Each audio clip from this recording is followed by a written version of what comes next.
Hi, it's Rob from the Bobsphere, and it's monthly wrap-up time. So, DNFs, the worst, the best of September 2020. Okay, as always, what I do is I go, would it be ascending order or descending order? I forget now. Anyway, I'll start with the DNFs, then the ones I didn't like, to the kind of book of the month. Okay, here we go. This is the one and only DNF of September. The Enchantress of Florence. Is it Florence? Sorry, Florence, by Salman Rushdie. Generally, I like Rushdie books. I wasn't in the mood for this. Doesn't mean it's bad. I'll pick it up again, definitely. I've read nearly everything of him. I've only got this and Shalimar the Clown left, and I've read all his fiction. Okay, now, the books I read. So, the worst book of this month, and it was quite a ranty video as well, is Such a Fun Age. Yeah, I defaced it. This was terrible. I'm not going to go into it. I've spoken about it enough. There, that's what I thought of it. Now, the rest are okay. So there's Diane Cook's The New Wilderness. I liked it. It had a strong beginning, a strong end, but a flabby middle. So that's like 6 out of 10, 5 out of 10, something like that. Okay, again, there are videos on this already. I won't link them below, you can find them. But I'll link my reviews. Okay? Now, this one. Okay, The Soul of an Octopus. I read 2 non-fiction books this month. Very rare. I usually read, let's say, 1 every 2 months or something like that. Anyway, this is about how octopuses, you see, octopi is an incorrect term. I learned it from this. How octopuses work, how their mind works, how clever they are, and the author's experiences with octopuses. It's good. It's a little bit, would I say over sentimental? It does talk, weirdly, it talks about anthropomorphizing, that word's going to come out bad, animals, and it does a lot, though, in this. But it's okay. I learned something new, so I'm not going to discard it. It's a fun read, a light one.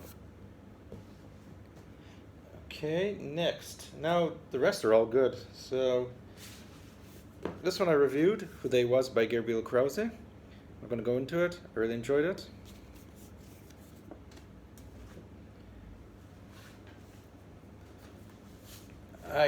I know she gets a lot of crap in the media, but I do like Lionel Shriver a lot. This is brilliant. This is about a woman who hasn't seen her brother in 4 years, and then when he arrives, he's huge, like he's 368 pounds. And while he's staying with her, he ruins her life and her marriage and everything. So she comes up with a plan. Now, this is not your ordinary fat to thin tale. No, this is Lionel Shriver. She's not going to be predictable. It's very clever. This is a commentary on eating habits. It's also a commentary on sibling relationships. There's some red herrings in here. That's all I'm going to say. I would like people to read this, and then when they find out the crucial bit, they'll go, I didn't know that. That's all I'm going to say. Highly recommended. Okay, this one, I can't say I enjoyed this. I finished it yesterday. This is Dan Davies in Plain Sight, The Life and Lies of Jimmy Savile. We all know who Jimmy Savile is. We don't need to go into that. What Dan Davies does is he goes into his mind. Like, why did he do these acts? Is there a reason? And he drops hints. He stayed with him a lot. So he kind of had a first-hand experience. Not entirely. Savile was a bit of an enigma. I mean, he did charitable work, and then to disguise his true intentions. Not an easy read. I'm very sensitive to these sort of things. I don't like reading about them, but I do like to challenge myself. If you're into investigative, journalism books, this is definitely for you. It's very well written. It's insightful. And eventually it does prove to you how one person can actually fool a nation. That's all I'm going to say. It's good. It's good. But within parentheses. Now the rest are 10 out of 10. No, not yet. Not yet. We'll soon go to the 10 out of 10 stuff. Then we got the first book I finished in September, Any Human Heart by William Boyd. I like this. I did not love it, but I did like it. It's about a quarter of a century of one person and his experiences. Yeah, I just had a Windows update. And his experiences, his lives and loves, things like that. It's good. It's good. I can't complain about it. I mean, I had this on my shelf for such a long time, and it was bothering me, so I had to read it. I'm glad I did. I probably won't read another William Boyd again, but I'm glad I read that. Now, the 10 out of 10 stuff. So I said in a video that I am reading the Thomas Cromwell trilogy. So I finished the first two. This is brilliant. This is amazing. This is slightly better than Wolf Hall. So you've got Wolf Hall, Bring Up the Bodies. They're fantastic. I mean, these are classics in their own right. And I don't need to go into detail about them. We all know the story of Thomas Cromwell and Henry Tudor. This one is a bit of an introduction to his character and what he did. And it goes up to the execution of St. Thomas More. Each book ends with a death. And Henry VIII's divorce from Catherine of Aragon and marriage of Anne Boleyn. And this is the continuation. So Anne Boleyn is queen, and we talk about her downfall, execution, and Thomas Cromwell's role in that. This is a book about Thomas Cromwell, though, not Anne Boleyn. Everything's from his perspective. It ends with an execution, and with Jane Seymour dating, or actually Henry VIII dating Jane Seymour. Fantastic. Now, we've got Hurricane Season by Fernanda Melchoir, and translated by, I think, I have to say the name because I couldn't make it for myself. Yes, Sophie Hughes. Oh, wow. Oh, wow. This is one heck of a book. I couldn't put it down.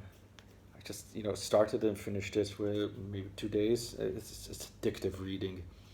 It's about a lady called the Witch, and she's found dead in a ditch. And it rhymes. And then the whole book investigates how she got murdered, but it's from different points of view. Now, in reality, the book is talking about small village mentality. These people are racist. They have no morals. Not because someone in a small village has no morals, but this is a very tightly knit community of people who are uneducated. And that's their reasoning.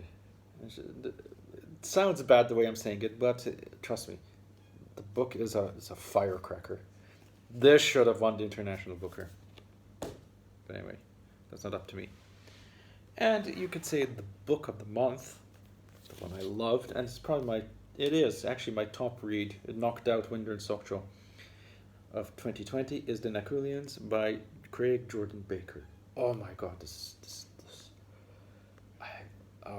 it's too good, too good. It's about 3 generations of a family who live in a house.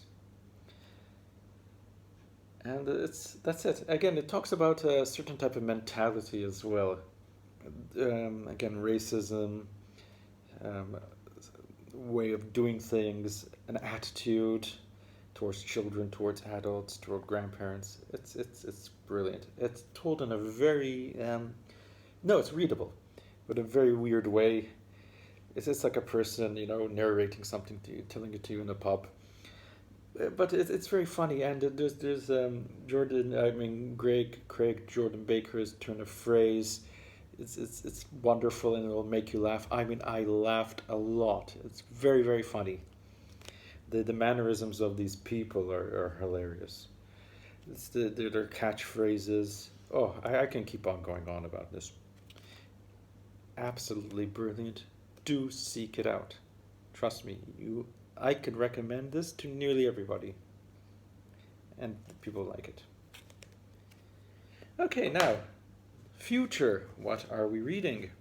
So, I'm 100 pages into Lovecraft Country. This is for my the book club I co-run. I am enjoying it. It's very good. The first story was quite a punch. In a weird way, it reminds me of George Saunders' early stories. There's a sort of quirky vibe to it. And then, there's some dark undertones. And the writing style is very similar to him. I mean, if you should read Pastoralia. It's kind of, I wouldn't say a companion piece, but it's very similar. That's one. And I'm only 60 pages in this one. And it's going to take a long time. But I'm telling you, it's gorgeous. It is even better than Wolf Hall and Bringing Up the Bodies so far. Now, I know people have complained that it's a flabby read, but I'm not feeling that. The prose is so delectable that I just want to keep on going. And in fact, once I finish Lovecraft Country, I'll go straight to this. And maybe I'll get halfway and then I'll start. I've got some other books in the pipeline. Also, what's next? I've got like I said, I had other books in the pipeline. I have a lot of review copies coming in. Multipost has become decent all of a sudden after like 3 months of terrible service.